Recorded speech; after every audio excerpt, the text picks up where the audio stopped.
பிரியதர்ஷினி மாத்து அப்படின்னு சொல்லக்கூடிய ஒரு பெண்ணுங்க. இவங்க பார்த்தீங்கன்னா ஜம்மு காஷ்மீரை சேர்ந்தவங்க. ரொம்பவே அத்தன்டிக்கான ஒரு பிராமண குடும்பத்தை சேர்ந்தவங்க. அவங்க 1996 காலகட்டங்களில் ரொம்பவே அந்த தீவிரவாதிகளோட தாக்குதல் அதிகமாக இருந்ததாலும் ஒரு பரபரப்பான ஒரு சூழ்நிலை அங்கே நிலவனதாலும் இனிமேல் இங்கே இருக்க வேணாம் அப்படின்ற மாதிரி ஒரு முடிவு பண்ணுறாங்க. அதை அவங்க ஃபேமிலிக்கிட்டையும் சொல்கிறாங்க. நான் வெளியே போய் படிக்கணும்னு ஆசைப்பட்றேன் அப்படின்ற மாதிரி சொல்கிறாங்க. அவங்களோட பேரண்ட்ஸும் பார்த்தீங்கன்னா ஓகே படிக்கிறதுக்கு தானே போகிறேன்னு சொல்கிறா, ஓகே படிக்கட்டும் அப்படின்னு சொல்லிட்டு தங்களுடைய மகளை டெல்லிக்கு அனுப்புகிறாங்க. அங்கே ஸ்ரீநகர்லேயே பேசிக் டிகிரியை முடித்த அந்த மாத்து, அதாவது பிரியதர்ஷினி மாத்து டெல்லிக்கு போகிறாங்க. டெல்லியில் போய் அவங்களோட எல்எல்பியை கண்டினியூ பண்ணுறாங்க. எங்கன்னு கேட்டிங்கன்னா டெல்லி யூனிவர்சிட்டியில். ரொம்பவே நல்லா அவங்களோட படிப்பு போய்கிட்டு இருக்கு. அப்போ தான் அவங்க லைஃப்லேயே எதிர்பார்க்காத ஒரு சம்பவம் அப்படின்றது ஒன்று நடக்குது. அது மட்டும் இல்லாமல் இந்த ஒரு வழக்கு அப்படின்றது ஒரு சட்டம் அப்படின்ற ஒரு விஷயத்தை தாண்டி, அதாவது ஒரு நபர் நிரபராதி அப்படின்னு விடுவிக்கப்பட்டு அதுக்கப்புறம் பார்த்திங்கன்னா அவர் உண்மையான குற்றவாளின்னு தெரிஞ்சு தண்டனை கொடுக்கப்பட்ட ஒரு வழக்கு. இந்த வழக்கு கேள்விப்படும் போது எனக்கு ரொம்பவே ஆச்சரியமாக இருந்துச்சு. ஆனால் இதாங்க உண்மை. இந்த வழக்கு ரொம்பவே இந்தியாவில் ஒரு டிஃப்ரெண்ட்டான வழக்கு. அதை பற்றி தான் இன்றைக்கி நம்மளோட சேனலில் பேச போகிறோம். நீங்கள் நம்மளோட சேனலை ஃபஸ்ட் டைம் பார்க்குறீங்கன்னா மறக்காமல் சப்ஸ்கிரைப் பண்ணி சப்போர்ட் பண்ணிக்கோங்க. அதே மாதிரி இந்த மாதிரியான உண்மை சம்பவங்களை தொடர்ந்து தெரிஞ்சுக்கணும் அப்படின்னு ஆசைப்படுறீங்க அப்படின்னா நம்மளோட சேனலை ஃபாலோ பண்ணுங்கள். இப்போ வாங்க வீடியோக்குள்ளே போகலாம்.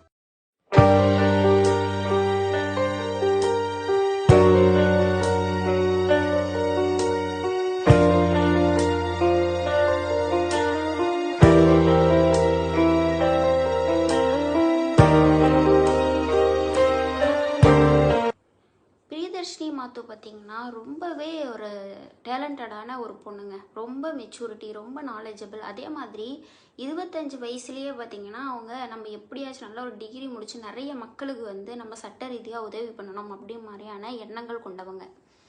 மக்களுக்காக உழைக்கணும் அப்படின்னு நினைக்கக்கூடிய ஒரு நல்ல ஆள் அப்படின்னு வச்சுக்கோங்களேன். இந்த மாதிரி அவங்க எப்படியாச்சும், ஏன்னா அவங்க வந்த பேக்ரவுண்ட் பார்த்திங்கன்னா ஸ்ரீநகர், நிறைய பரபரப்பு இருக்கக்கூடிய, நிறைய ஒரு பாதுகாப்பு இல்லாத ஒரு ஏரியாவிலேருந்து வந்ததுனால மக்களை பாதுகாக்கணும் அப்படின்ற ஒரு எண்ணம் அப்படின்றது அவங்களுக்கு ரொம்பவே அதிகமாக இருந்திருக்குங்க. அதனாலேயே தான் லா படிக்கணும் அப்படின்னு நினச்சி ரொம்ப ஆசைப்பட்டு அவங்களோட எல்எல்பியை படிச்சுட்டு இருந்திருக்காங்க. அவங்க ஃபஸ்ட் இயர் காலேஜ் சேரும்போது பார்த்திங்கன்னா நிறைய புதுசாக அவங்களுக்கூட நிறைய பேர் பழக ஆரம்பிக்கிறாங்க. அவங்களும் புதுசாக வந்தவங்களுக்கு என்ன தெரியும் சொல்லுங்கள், ஒருத்தரை பற்றி ஒன்றும் தெரியாது. அவங்களும் நார்மலாக ஹலோ ஹாய் அப்படின்ற மாதிரி பழக ஆரம்பிக்கிறாங்க. ஆனால் அதுக்கப்புறமா தான் ஒரு சிலரோட ஒரு சுயரூபம் அப்படின்றது அவங்களுக்கு தெரிய வருது. அவங்களோட அந்த காலேஜ் கேங்கில் பார்த்திங்கன்னா ஒரு பையன் இருக்காங்க, சந்தோஷி சிங் அப்படின்னு சொல்லிட்டு. அவர் பார்த்திங்கன்னா இவங்க பின்னாடி சுற்றிக்கிட்டே இருக்கிறத ஒரு வழக்கமாகவே வச்சுருந்துருக்காரு.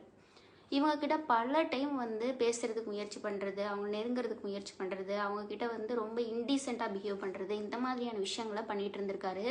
இதனால் பிரியதர்ஷினி மாத்து பார்த்திங்கன்னா ரொம்பவே ஒரு டிப்ரெஷனுக்கு ஆளாகியிருக்காங்க. ஆனாலும் அவங்க யார்கிட்டையும் சொல்ல முடியாது. ஏன்னா ஊரை விட்டு ஊர் படிக்கிறதுக்கு வந்திருக்காங்க. நம்ம படிக்க வந்த இடத்துல எதுக்காக பிரச்சனை, நம்ம படித்து முடிச்சுட்டு ஊருக்கு போயிடுவோம் அப்படின்ற மாதிரியான எண்ணத்தில் தான் அவங்க இருந்திருக்காங்க. அவங்க தன்னோட சொந்தக்கார் வீட்டில் தான் தங்கி படிப்பை கண்டினியூ பண்ணிகிட்டு இருந்திருக்காங்க. அதாவது அவங்களோட மாமா, அங்கிள்னு சொல்லுவாங்க இல்லைங்களா, அவங்க வீட்டில் தான் தங்கி தன்னோட படிப்பை கண்டினியூ பண்ணிகிட்டு இருந்திருக்காங்க.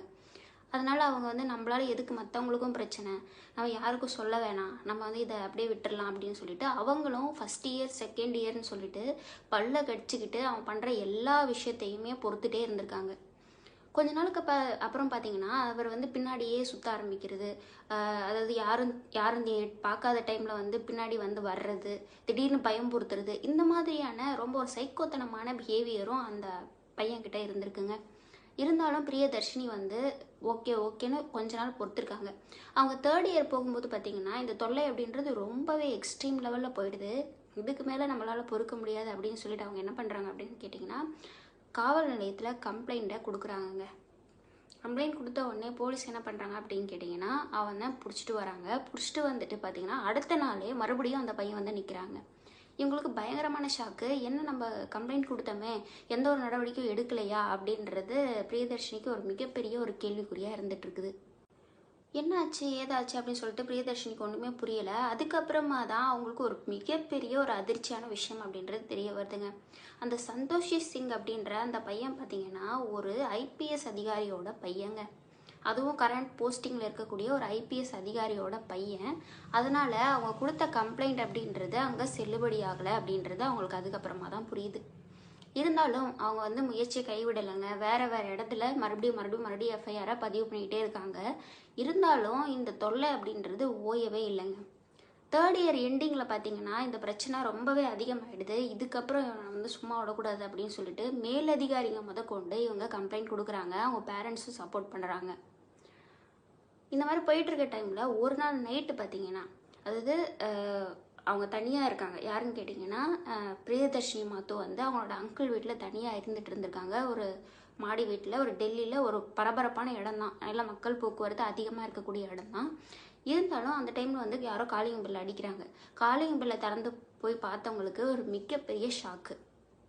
ஏன்னா காலிங் பெல்லை தட்டினது அந்த சந்தோஷி அப்படின்ற அந்த பையன்தாங்க. அந்த பையன் தான் வந்து கதவை தட்டி அவங்கக்கிட்ட பேசுகிறதுக்கு முயற்சி பண்ணியிருக்கான். என்ன சொல்லியிருக்கான் அப்படின்னு கேட்டிங்கன்னா, நீங்கள் என் மேலே கேஸ் கொடுத்துருக்கீங்க, அந்த கேஸை வந்து வாபஸ் வாங்குங்க, நான் இனிமேல் உங்களை வந்து ஃபாலோ பண்ண மாட்டேன், எனக்கு வந்து நிறைய பிரச்சனைகள் இருக்குது, என்னால் வந்து காலேஜுக்கு போக முடியல அப்படின்ற மாதிரியான என்னென்னமோ சொல்லியிருக்காங்க. உடனே வந்து இவங்களும் கொஞ்சம் பாவப்பட்டு கதவை திறந்துடுறாங்க தெரியாதனமாக. திறந்த உடனே உள்ளே வந்த அவன் பார்த்திங்கன்னா அவங்கள பயங்கரமாக தாக்க ஆரம்பிக்கிறான். அங்கே வந்து இந்த ஹெல்மெட் இருக்கும் பார்த்தீங்களா, வண்டிக்கு யூஸ் பண்ணுவோம்ல ஹெல்மெட்டை, அந்த ஹெல்மெட்டை வச்சு அவங்கள பயங்கரமாக தாக்க ஆரம்பிக்கிறான். அந்த இடத்துலையும் அவங்க மயங்கிடுறாங்க. மயங்கினவங்கள ரொம்ப கொஞ்சம் கூட ஒரு ஈவு இறக்கமே இல்லாமல் தப்பான முறையில் யூஸ் பண்ணுறாங்க அவங்கள. அதுக்கப்புறம் பார்த்திங்கன்னா அந்த ஹெல்மெட்டால் இன்னும் பல முறை தலையில் பலமாக அடிக்க ஆரம்பிக்கிறான். அந்த இடத்துலையே பார்த்திங்கன்னா அவங்களுக்கு சுயநினைவு அப்படின்றதே போயிடுது. அவங்களோட முகம் தலை அப்படின்றது எதுவுமே ஒரு ரெகக்னைசபிளாகவே இல்லை. அதாவது எல்லாமே இதாகிடுச்சுன்னு வச்சுக்கோங்களேன். அந்த அளவுக்கான ஒரு அடி அப்படின்றத அவன் அடிக்கிறான். அதுக்கப்புறம் பார்த்தீங்கன்னா கொஞ்ச நேரத்துலேயே அவங்களுக்கு உயிர் இருக்குங்க இன்னும். அப்போ அந்த ஒயர் இருக்கும் பார்த்தீங்களா, வீட்டில் நம்ம ஒயர் யூஸ் பண்ணுவோமே கரண்ட் ஒயர், அந்த ஒயரை ஒன்று பிடுங்கி அதை வந்து கழுத்தை பிடிச்சி நெரிச்சிருக்காங்க. பிரியதர்ஷினி மாத்து வந்து ரொம்பவே பரிதாபமாக துடிக்க அந்த இடத்துல வந்து இறந்து போயிடுறாங்க. அதுக்கப்புறம் பார்த்தீங்கன்னா அந்த சந்தோஷி அப்படின்ற பையன் அந்த இடத்துலேருந்து ஓடி போயிடுறான். அதுக்கப்புறம் அவங்களோட அங்கிள் ஃபேமிலி வந்து வீட்டுக்கு வராங்க. வீட்டுக்கு வந்து பார்த்தவங்களுக்கு ரத்த வெடத்தில் அந்த பிரியதர்ஷினி மாத்துவை பார்க்கும்போது ரொம்பவே ஷாக் ஆகிறாங்க. ஏன்னா நம்மளை நம்பி வந்த பொண்ணு இந்த மாதிரி வந்து கிடக்கும்போது எப்படி இருக்கும் சொல்லுங்க பார்ப்போம். அவங்க பயங்கரமாக ஷாக் ஆகி உடனே ஹாஸ்பிட்டல் கூட்டு போகிறாங்க. ஹாஸ்பிட்டல் கூட்டு போகும்போது தெரிஞ்சிருது அவங்க ஆல்ரெடி இறந்து போயிட்டாங்க அப்படின்ட்டு. பயங்கரமாக கதறி அழுறாங்க. உடனே அவங்களோட பேரண்ட்ஸ்க்கும் இன்ஃபார்ம் பண்ணுறாங்க. உடனே வந்து அவங்க பேரண்ட்ஸு இந்த கேஸை வந்து கேஸ் கொடுக்குறாங்க. எங்களோட பெண் வந்து இந்த மாதிரி இறந்து போயிட்டாங்க, ரொம்பவே பரிதாபமான முறையில், ரொம்பவே சந்தேகத்துக்குரிய முறையில் இறந்து போயிருக்காங்க, இது கண்டிப்பாக வந்து எங்களுக்கு இது தீர்வு கிடைக்கணும் அப்படின்னு சொல்லிட்டு போலீஸும் அந்த சந்தோஷி அப்படின்ற அந்த பையனை அரெஸ்ட் பண்ணிடுறாங்கங்க. அரெஸ்ட் பண்ணதுக்கப்புறம் பார்த்தீங்கன்னா அந்த இடத்துல அவங்களுக்கு நீதி கிடைச்சிச்சா அப்படின்னு கேட்டால் உங்களுக்கே தெரிஞ்சிருக்கும். நான் ஃபஸ்ட்லேயே சொன்னேன், அவங்களோட அப்பா வந்து பார்த்திங்கன்னா ஒரு உயர் பதவியில் இருக்கக்கூடிய ஒரு நபராக இருந்திருக்காரு. அதனாலேயே இந்த கேஸை பல விதத்தில் திசை திருப்ப பார்த்துருக்காங்க. அதாவது எக்ஸாம்பிள் சொல்ல போனால் அந்த பையன் அங்கே போகவே கிடையாது, ஃபாலோ பண்ணவே கிடையாது, இந்த மாதிரி வந்து பல விஷயங்களை அவங்க முன்வைக்கிறாங்க. ஆனால் பிரியதர்ஷினி மாத்துவோட அப்பா அம்மாவும் சும்மாவே இல்லைங்க. அவங்க ஆல்ரெடி கம்ப்ளைண்ட் பண்ணது, அந்த பையன் வந்து பிரச்சனை பண்ணது, இவனை தவிர வேறு யாருமே அந்த பெண்கிட்ட இந்த மாதிரிலாம் நடந்துக்கல அப்படின்ற எல்லா விஷயத்தையும் போலீஸ்கிட்ட சொல்கிறாங்க, கோர்ட்லேயும் சொல்கிறாங்க. இருந்தாலும் இந்த வழக்கு அப்படின்றது 2006 வரைக்கும் நீளுதுங்க. 1996 நடந்த இந்த சம்பவத்துக்கு போகிட்டே இருக்கு விஷயம். 2002 வருஷம் பார்த்தீங்கன்னா ஒரு மிகப்பெரிய அதிர்ச்சியான சம்பவம் அப்படின்றது நடக்குதுங்க.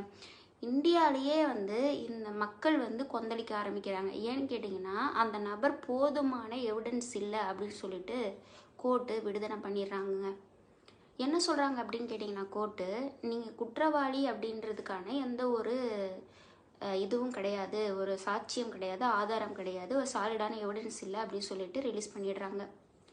அதுக்கப்புறமும் பார்த்திங்கன்னா அவங்களோட பேரண்ட்ஸ் வந்து சும்மா விடவே கிடையாதுங்க. அவங்க திரும்ப திரும்ப திரும்ப திரும்ப வந்து இந்த வழக்கை பற்றி எடுத்துகிட்டு வந்துகிட்டே இருக்காங்க, கம்ப்ளைண்ட்ஸ் கொடுத்துட்டே இருக்காங்க. அதுக்கப்புறம் பார்த்திங்கன்னா 2006 வருஷம் அவர் மேலே குற்றம் அப்படின்றது உறுதிப்படுத்தப்படுது. அவர் வந்த டைமு, அவங்க இறந்த டைமு, அதுக்கப்புறம் வந்து அவங்க பைக் வந்து போயிருக்கிறது, பக்கத்து வீட்டுக்காரங்க ஒரு சிலர் சொன்ன சாட்சியம் அப்படின்னு சொல்லிட்டு ஒரு சில விஷயங்களை வச்சு அவருக்கு தண்டனை அப்படின்றத கொடுக்குறாங்க. அவங்களுக்கு பார்த்திங்கன்னா மரண தண்டனை அப்படின்றது விதிக்கப்படுதுங்க. சந்தோஷி மாத்துவுக்கு. அதுக்கப்புறம் அவர் என்ன பண்ணுறாரு அப்படின்னு கேட்டிங்கன்னா, சுப்ரீம் கோர்ட்டில் அப்ளை பண்ணுறாரு. சுப்ரீம் கோர்ட்டில் அப்ளை பண்ணதுக்கப்புறமா அவருக்கு அந்த தண்டனை அப்படின்றது காலவரையற்ற ஆயுள் தண்டனை அப்படின்ற மாதிரி விதிக்கப்படுது. அவர் லைஃப் லாங் வந்து ஆயுள் தண்டனையில் இருக்கணும் அப்படின்ற மாதிரி சொல்லிடுறாங்க. இந்த வழக்கில் நம்ம பார்க்கப்பட வேண்டிய விஷயம் என்ன அப்படின்னு கேட்டிங்கன்னா, அந்த குற்றவாளிக்கு தண்டனை கிடைச்சாலும் அவங்களோட பேரண்ட்ஸ்க்கு பார்த்தீங்கன்னா இந்த ஒரு விஷயம் அப்படின்றது, அவர் விடுதலையானது அதுக்கப்புறம் அரெஸ்ட் ஆன ஒரு விஷயம் அப்படின்றது ரொம்பவே ஒரு அதிருப்தியாக இருந்திருக்கு. அது மட்டும் இல்லாமல் ஒரு பெண்கள் வந்து நம்மளோட பாதுகாப்புக்காக எந்த விஷயத்த வேணால் பண்ணலாம் அப்படின்னு சொல்லிட்டு அவங்க வந்து ஃபஸ்ட்லேயே இவர் இந்த மாதிரிலாம் பண்ணும்போது அவங்க கொடுத்து அவங்களோட பேரண்ட்ஸ் மூலமாக வந்து கண்டிப்பாக மூவ் பண்ணியிருக்கலாம், இல்லைனா வேறு மாதிரியான எதனா நடவடிக்கைகளை எடுத்திருக்கலாம். இதில் கோர்ட் பார்த்திங்கன்னா போலீஸ் மேலேயே ஒரு நம்பிக்கை இல்லாமல் சிபிஐ கிட்ட இந்த வழக்கை கொடுத்ததுக்கு அப்புறமா தாங்க அவருக்கு தண்டனை அப்படின்றதே கிடச்சிருக்கு. நீங்கள் இந்த வழக்கை பற்றி கேள்விப்பட்டிருக்கீங்களா அப்படின்றதையும் உங்களோட கருத்துக்களையும் கீழே வந்து பதிவு பண்ணுங்கள். நான் இந்த வழக்கை கேள்விப்படும்போது நம்ம தினமுமே ஒரு பெண் சம்மந்தப்பட்ட இல்லை ஒரு ஆண் சம்மந்தப்பட்ட ஒரு வழக்கை பார்க்கும்போது எல்லாருமே நான் ஈக்குவலாக தாங்க பார்க்குறேன். அப்படி பார்க்கும்போது இதில் பரிதாபமாக இருந்த அந்த பிரியதர்ஷினி மாத்துவை பற்றி எனக்கு ரொம்பவே வருத்தமாக இருக்குது. ஏன்னா பல கனவுகளோட, எத்தனை விதமான கனவுகளோட ஒரு பெண் படிக்கிறதும் வேலைக்கு போகிறதும் இந்த டைமில் வந்து ஈஸியாக இருக்கலாம். ஆனால் ஒரு 20 வருஷத்துக்கு முன்னாடி அது கொஞ்சம் கஷ்டமாக தாங்க இருந்தது. அந்த டைம்லேயே வந்து இவங்க இந்தளவுக்கு ஒரு போராட்டத்தோட வேறு ஊர்லேருந்து ஊர் வந்து படிக்க ட்ரை பண்ணியிருக்காங்க. ஆனால் அவங்களோட முடிவு அப்படின்றது தான் ரொம்பவே கஷ்டமாக இருக்குது. நீங்கள் இந்த வழக்கை பற்றினா உங்களோட கருத்துக்களை கீழே பதிவு பண்ணுங்கள். அதே மாதிரி நம்மளோட சேனலில் பல க்ரைம் ஸ்டோரிஸ் நான் தொடர்ந்து போட்டுக்கிட்டே இருக்கேன். எனக்கு நீங்கள் சப்போர்ட் பண்ணணும்னு நினச்சிங்கன்னா சப்ஸ்கிரைப் பண்ணுங்கள், இந்த வீடியோக்கு ஒரு லைக் பண்ணுங்கள், உங்களோட ஃப்ரெண்ட்ஸ் அண்ட் ஃபேமிலிக்கும் ஷேர் பண்ணி விடுங்க. இன்னொரு உண்மை சம்பவத்தோட, இன்னொரு உண்மையான ஒரு குற்ற நிகழ்வோட உங்களை வந்து நான் சந்திக்கிறேன். அது வரைக்கும் வணக்கம்.